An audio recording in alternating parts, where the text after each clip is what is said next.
اعوذ باللہ من الشیطان الرجیم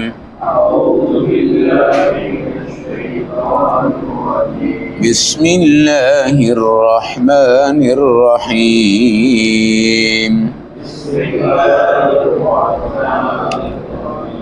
تلاوت کردہ آیات مبارکہ کا ترجمہ۔ ان الذین یحبون، بے شک وہ لوگ جو دل سے یہ چاہتے ہیں کہ ان تشیع الفاحشہ، کہ اس فحش بات کو اور دنیا میں مشہور کیا جائے، فی الذین آمنوا، ایمان والوں کے متعلق چرچے کرو، لہم عذاب علیم فی الدنیا والآخرہ، ان کے لیے دنیا اور آخرت کا دردناک قسم کا عذاب ہوگا، واللہ یعلم وانتم لا تعلمون، حقیقت تو رب جانتا ہے تم نہیں جانتے، ولولا فضل اللہ علیکم ورحمتہ، اگر نہ ہوتا خدا کا فضل تم پر، اس کی رحمت تم پر، تم بھی ہلاک ہو جاتے، وَأَنَّ اللَّهَ رَءُوفٌ الرحیم، اللہ مہربان اور رحم فرمانے والے ہیں۔ آیت نمبر 19، 20، پارہ نمبر 18 سورۃ النور۔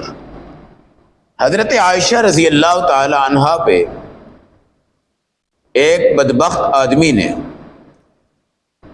جو تہمت لگائی اور کچھ مسلمان بھی اس کے پیروکار بن گئے، اللہ نے سیدہ عائشہ رضی اللہ تعالی عنہا کی عفت کو اور برات کو بیان کیا اور مسلمانوں کو شرم دلوائی۔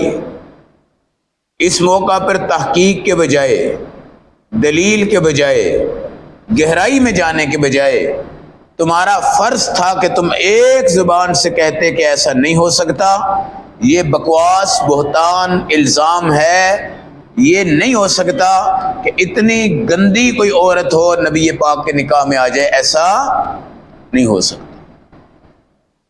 کچھ لوگ ان آیات کے بعد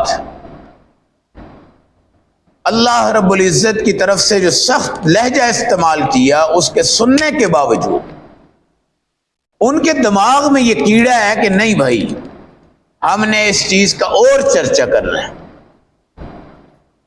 اور چرچا کرنا ہے۔ اس وقت بھی اگر ایک دین کے مدرسے کا طالب علم اس پر زنا کی تہمت لگ جائے، یا کسی مولوی پہ لگ جائے، یا عالم پہ لگ جائے، یا پاک دامن کسی مدرسے کی طالبہ پہ لگ جائے، دنیا ساری جمع ہو جاتی ہے، اور مگر مچھ کی طرح جھوٹے آنسو بہا کے اندر جو دل ہے ان کا، اس سے وہ اس فتنے کو آگ دیتے ہیں اور اس کو اٹھا دیتے ہیں، اور دنیا اور میڈیا اور سوشل میڈیا اور کہاں کہاں تک اس معاملے کو اٹھاتے ہیں۔ کیا ان کا یہ مقصد ہے کہ کالج اور یونیورسٹی میں لو میرج کی زندگی، دوستی کی زندگی، گرل فرینڈ کی زندگی، محبت کی زندگی یہ ہے؟ بالکل ہے، مگر کالج یونیورسٹی کی لڑکیوں کے متعلق اگر کوئی ایسا الزام لگتا ہے، وہ کہتے ہیں کالج یونیورسٹی یار ہوتا رہتا ہے، کیا ہے؟ تو بھائی یہ بھی تو مدرسہ ہے، یہاں پر بھی تو نفس ہمارے ساتھ ہے، اور مولوی جو ہے یا کوئی عالم ہے یا کوئی مفتی ہے، وہ انسان ہے کہ نہیں؟ اگر اس سے کبھی غلطی ہو گئی ہے، کبھی اس پہ کوئی مسئلہ ہو گیا ہے، تو اس کو اچھالنا اور معاشرے میں اس کی بکواسات کو بڑھانا اور اس کی تذلیل کرنا اور اس کی تحقیر کرنا اور دنیا میں حالات خراب کرنا اور امن کے معاملات کو برباد کرنا، یہ فتنہ اچھالنا ایک شوق ہوتا ہے فحاشی والے طبقے کا۔ اور دیکھو دیکھو دیکھو مولوی کی کر گئے، دیکھو جناب انہاں دیاں عورتاں کی کر گئے۔ یہیں پر یہ مسئلہ تھا کہ دیکھو بھائی نبی پاک کے حرم کے اوپر اس عورت نے نعوذ باللہ داغ لگوا دیا ہے، اور اس الزام پر اللہ نے کیا ڈانٹ پلائی ہے، کیا سختی کی ہے، کیا مسلمانوں کی غیرت کو رب کی طرف سے للکارا گیا ہے، اور ان کی اس بے حیائی کی کیا مذمت کی گئی ہے یہاں پہ کہ تمہاری جرت کس طرح تھی کہ تم نے اس تحقیق کے اندر مطالبے شروع کر دی۔ ہمارے نبی صلی اللہ علیہ وسلم کی زندگی میں بہت سے تکلیف کے واقعات آئے ہیں، اور یہ آپ مت سوچا کریں کہ ہم کسی تکلیف میں ہیں یا کرب میں ہیں یا کسی مصیبت میں ہیں۔ نبی پاک علیہ السلام کی تکلیفیں پوری کائنات میں مخلوق میں سب سے اونچی، اور آپ کو جن معاملات کا سامنا کرنا پڑا وہ اس سے بھی اونچا ہے۔ اور رسول پاک کی زندگی میں جہاں بڑی اذیتیں آپ کو دی گئی ہیں، آپ کے دندان بھی شہید ہوئے ہیں، آپ پہ اوجری بھی رکھی گئی ہے، آپ کو شاعر بھی کہا گیا ہے، آپ کو مجنون بھی کہا گیا ہے، طائف کے بدماش گنڈوں سے آپ کو پتھر بھی مروائے گئے، مگر نبی پاک علیہ السلام فرماتے تھے میری زندگی میں عائشہ پر جو تہمت لگی ہے یہ انتہائی اذیت ناک مرحلہ گزرا ہے۔ اور ادھر سے اما عائشہ کہتی ہیں کہ میری زندگی کے یہ 40 دن جو گزرے ہیں وہ انتہائی اذیت ناک گزرے ہیں، اور ایک پاک دامن عورت جس کے جسم کو کوئی مس نہیں کر سکتا، اللہ کی قسم جب اس پہ اتنی بڑی تہمت لگ جائے، اور پھر اس تہمت میں مشہور شخصیات بھی ہیں، ان میں عبداللہ بن ابی تو منافق تھا، مگر جو حسان بن ثابت تھے جو ہر میدان جنگ میں حضور پاک کی طرف سے دفاع کرتے تھے اور کافروں کو اشعار پڑھ کے ذلیل کرتے تھے، جن کا ایک خصوصی منبر مسجد نبوی میں تھا، جن پر اللہ کے فرشتے رحمتیں بھیجتے تھے، جب یہ بیچ میں آ گئے، ساتھ مستح، ساتھ حمنہ، یہ گروپ جب آیا، اس سے ہمارے نبی کی تکلیف میں اضافہ ہوا۔ اور ظاہر ہے کہ ایک بزرگ آدمی کی بچی سے اگر کوئی حقیقت میں بھی حرکت ہو جاتی ہے نا، وہ بیچارہ آنکھ اٹھا کر نہیں چلتا۔ یہاں حرکت کوئی نہیں تھی، لیکن بہتان اور الزام تھا۔ یہ تکلیف حضرت عائشہ کے لیے بھی تھی، یہ تکلیف ابو بکر صدیق کے لیے بھی تھی، یہ تکلیف ام رومان ان کی والدہ کے لیے بھی تھی، یہ تکلیف حضرت عثمان کے لیے، حضرت عمر کے لیے، حضرت علی کے لیے رضوان اللہ علیہم اجمعین، ان سب کے لیے تھی، اور یہ تکلیف ایک ایک صحابی کے لیے تھی۔ اور یہ راتیں اور یہ دن خدا کی قسم جس میں حضرت عائشہ نے نیند کا سرما نہیں ڈالا، نیند نہیں آئی۔ ظاہر ہے جب نیند ڈسٹرب ہوتی ہے تو معدہ ڈسٹرب ہوتا ہے، معدہ ڈسٹرب ہوتا ہے تو کھانا اور پینا ڈسٹرب ہوتا ہے، اور آپ کی جسمانی کیفیت میں انتہائی قسم کی کمزوری آ جاتی تھی۔ کبھی کبھی آپ کو دیکھا جاتا کہ آپ بے ہوش ہیں اور ایسے آپ لیٹی ہوئی ہے، جب آپ اٹھتی ہیں تو آپ کے آنسوں سے آنسو گر رہے ہوتے ہیں، آنکھوں کے اندر بھی عجیب قسم کی سوزش آ جاتی ہے۔ وہ محبت جو نبی پاک کے ساتھ قائم تھی، حضور پاک مکھن کے لقمے بنا بنا کے ان کے منہ میں ڈالتے تھے، یہ مسواک چبا چبا کے نبی پاک کو دیتی تھی۔ حضور پاک جب یہ دیکھتے کہ یہ پانی پی رہی ہیں تو آپ کہتے جھوٹا پانی مجھے پلانا، جس جگہ تم نے منہ لگایا ہے میں اس جگہ منہ لگا کے پانی پیوں گا۔ آپ علیہ السلام فرماتے تھے مجھے عائشہ اتنی پیاری ہے جس طرح روٹی اور کھانے میں سرید جو ہوتی ہے وہ لوگوں کو پیاری ہوتی ہے۔ پھر کئی دفعہ آپ فرماتے عائشہ تو ایک واحد عورت ہے جو بستر پہ بھی سوئی ہوتی ہے، جبرائیل امین وہاں پر بھی وہی لے کے آ جاتے ہیں۔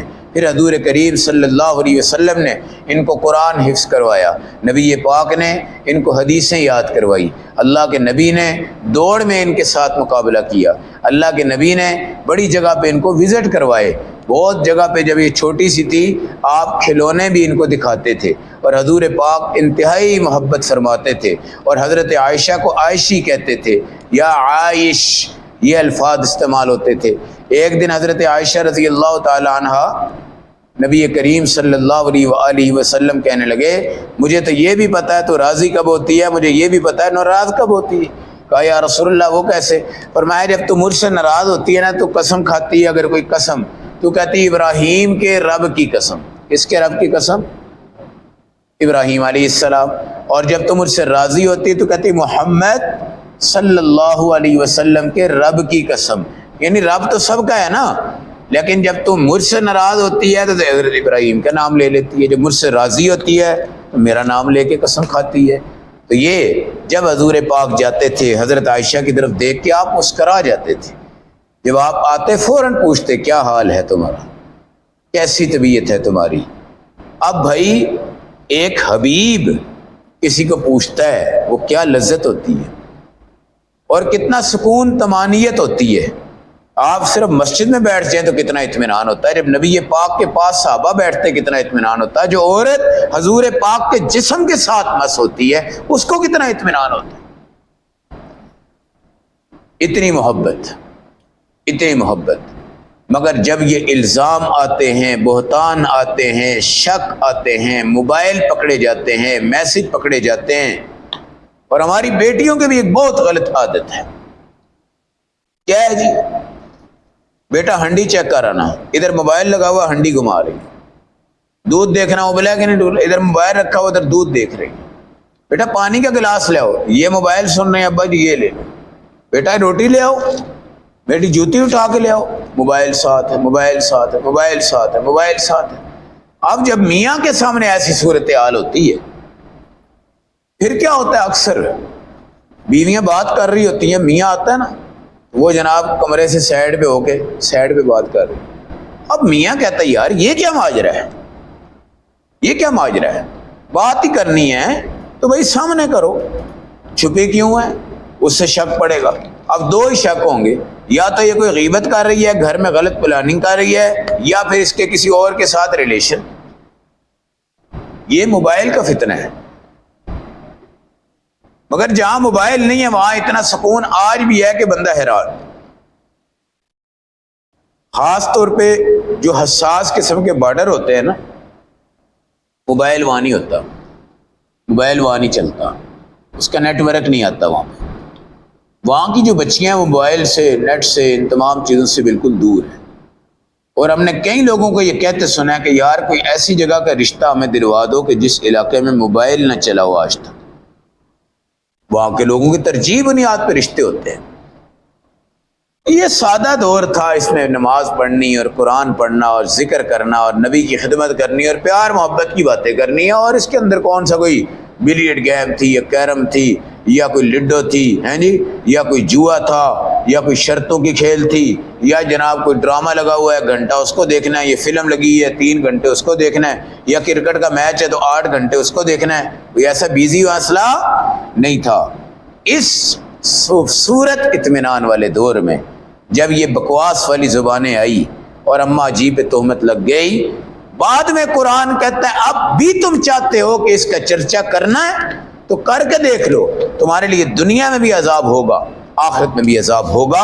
اور خدا کی قسم تم بھی شکر ادا کرو، باقی جو بچ گئے صحابہ تم بھی شکر ادا کرو کہ تم نے یہاں تبصرہ نہیں کیا، تم بھی شکر ادا کرو کہ تم نے اپنا کوئی تاثر نہیں چھوڑا، تم بھی شکر ادا کرو کہ تمہارے منہ سے کوئی بات ایسی نہیں نکلی جو اما عائشہ کی شان کے خلاف چلی جاتی ہو. تم بچ گئے ہو، تم بچ گئے ہو.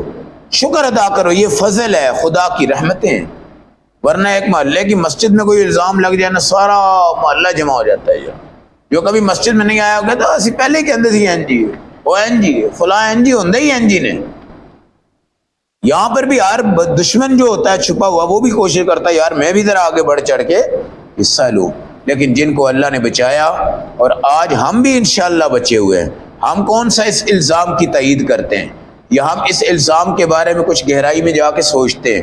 ہمارا یقین ہے اول سے آخر تک یہ بکواس تھا، جھوٹ تھا، بہتان تھا، افتراء تھا، سازش تھی.